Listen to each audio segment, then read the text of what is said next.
Okay, hey y'all. Hopefully y'all can hear me over this wind. The nerves are kicking in.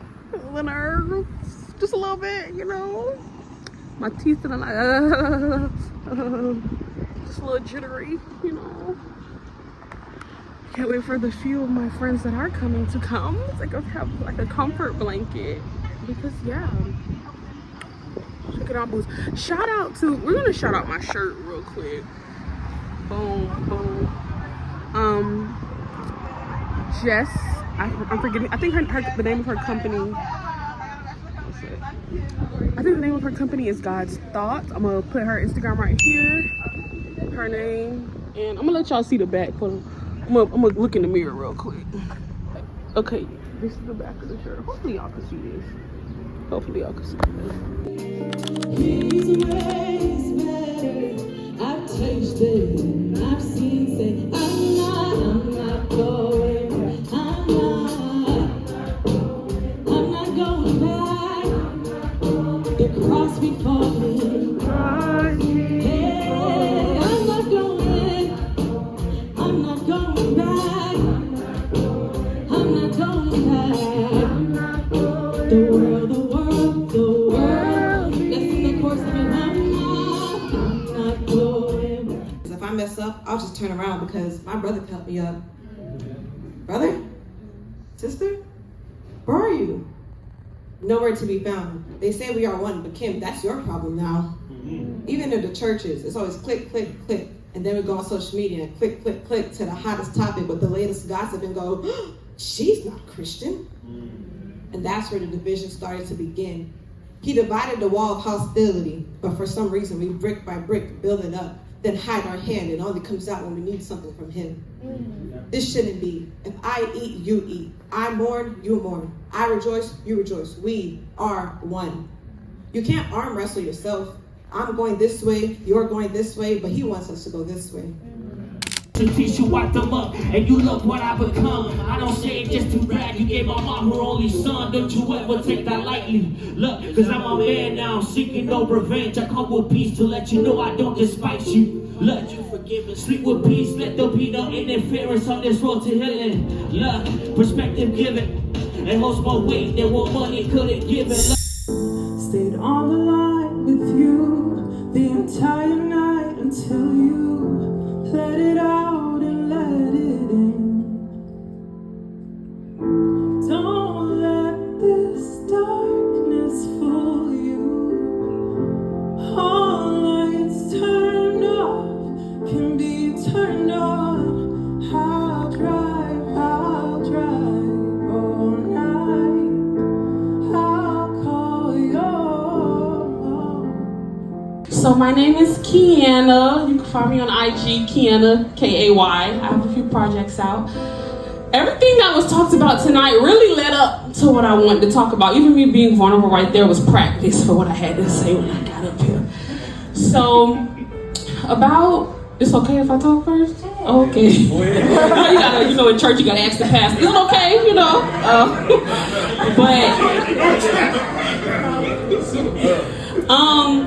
So I was asked to do a poem, and I remember a few months ago, I was asked to do this same poem somewhere, and I was like, Lord, I'm not even a poet. I'm more of a singer, songwriter, and at the time I was like, God, I just want to sing a song. But he went and let me rest. The Holy Spirit was just on me saying, no, you're gonna write something original. And the reason I didn't want to is because me and God wasn't locked in at the time. Like, as I talked about earlier, me and my family were facing one of the hardest things I've probably ever experienced with my brother, and facing his court case and his charge and all that, still going through that. And at the time, it made me angry with God. It's like all these promises, all these words, we grew up in the same church. What's the difference, Lord? And it rocked my faith. It made me be distant from him. And oftentimes, the church talks about the prodigals that leave, but not the ones that sit in the pew. And I was one of those. On stage, leading worship, heart very far from the Lord. Did I just stop coming to church like that online? I wasn't reading my word. It was hard to pray. And so a few months ago, God was like, talk about that. Talk about the wrestle. Talk about the suffering, the testing of your faith. And how through it all, I've determined, like, I'd rather suffer with Jesus than suffer without him. And so tonight, as I recite this, I hope that even if it just encourages one person, that even if you strayed away, you're not too far from him, you're not too far from his grace, you can make the altar right where you are, and you can come home to Jesus tonight, because he meets the prodigals halfway. And so this piece is called Porch Light. Here I go. Shallow way, the mundane became okay, and my heart stopped burning for you. Pain made me distant, and I ran from the one who could fix it. You kept calling, it was me who dismissed it. So we became more like strangers, less like friends. And we haven't talked for real since God knows when. Can the world still leave and tell that I'm your kid? Or did the heat of the fire make me forfeit looking like you? Hey God, I feel like I've lost it. In the midst of the heartache, tragedy, and unmet expectations, I grew detached, silent, numb. One missed church service turned into 3, then 5, then 10, until Bible pages no longer recognized my fingerprints. The secret place became a foreign land.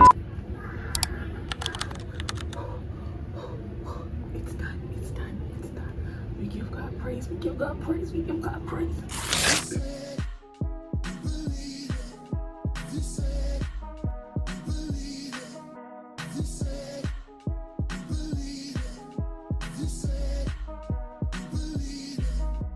Ministry, through the gym, I'm trying to do this, I'm trying to do that, like really trying to point people to you.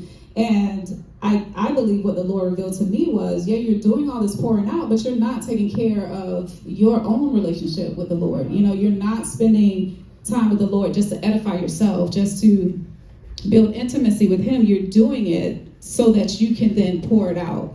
And there's nothing wrong with pouring out, but I think sometimes because it's wrapped up in what we're doing, because we're like, oh, we're doing this for the Lord, and the Lord's like, I ain't asked you to do that. And now you're dry and you're feeling like, you're disconnected from the Lord, you're so far from the Lord. And it's really because sometimes we allow the stuff that we're so-called doing for the Lord to be the thing that we're offering up to the Lord, when the Lord is like, I just asked for you. And I think we have to be careful about that too, because I think when you think about performative, you're like, it's an intentional thing. But sometimes it's not intentional. You wake up one day and be like, I'm far from the Lord. Yeah. And so I just wanted to kind of plug that. By life, by school, by things to define ourselves by performance. And to the point, even with our parents, where we do certain things and we do it for their applause or we do it for their acceptance or approval, this performative type of mindset takes over, and we try to bring it into the walk with the Lord and think, if I do this for God, then he'll be proud of me. Or if I do this for people, then they'll see me as something else. I think we have to get to the point where we start divorcing our identity from results. And I'm going through that literally right now in my own walk. I gotta divorce myself, my identity, from the results that I want. I think if we start to define ourselves by results, we start to define ourselves by how we can achieve certain things and attach that to our identities, that's when we become performative-based Christians. That's when things become challenging for us. We have to get to a point where we say, if it doesn't happen, I'm still a child of God. Amen. If it does happen, great, but I'm still a child of God. Yeah. That my identity is fixed on Christ, so whether it's high, whether it's low, I know I'm good. And I think when we don't have that mindset, that's when we experience depression, the anxiety of not being where we think we should be, man. So, Y'all, I didn't even get inside yet.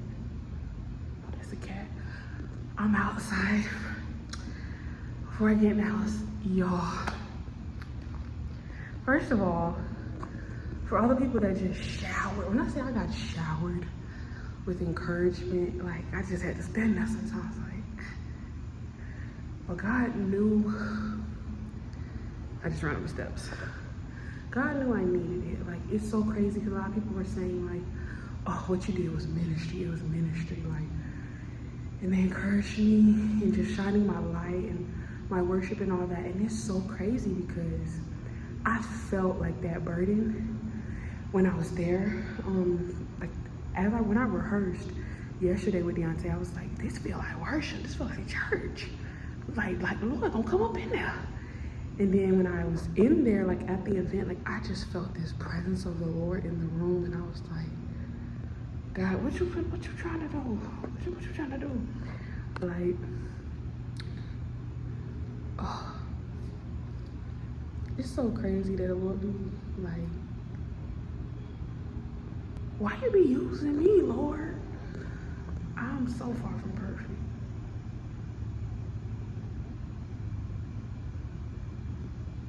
I don't know what God is doing with my life, honestly. It scares me to think too hard about it because sometimes I don't want that call, Jesus. But it was really good tonight. If you had to watch my surroundings, I'm gonna put Pursue's Instagram. Go buy tickets to the next event. The ticket was $5. When I tell you it was worth more than that, be at the next event. So good, great discussions, great community, great fellowship, laughs, presence of the Lord, the love of the Lord was in the room, like, community. It was a beautiful representation of fellowship, the breaking of bread, like, I'm thinking of Acts, you know, beautiful representation of that. So be at the next one. Cause y'all, tell me why I bought tickets to go because it looked good and I missed the first one. I'm like, oh, this look fun. It's mainly for young adults to experience like God and community outside of church and just events, you know, outside of church on Sundays. Bought a ticket to go.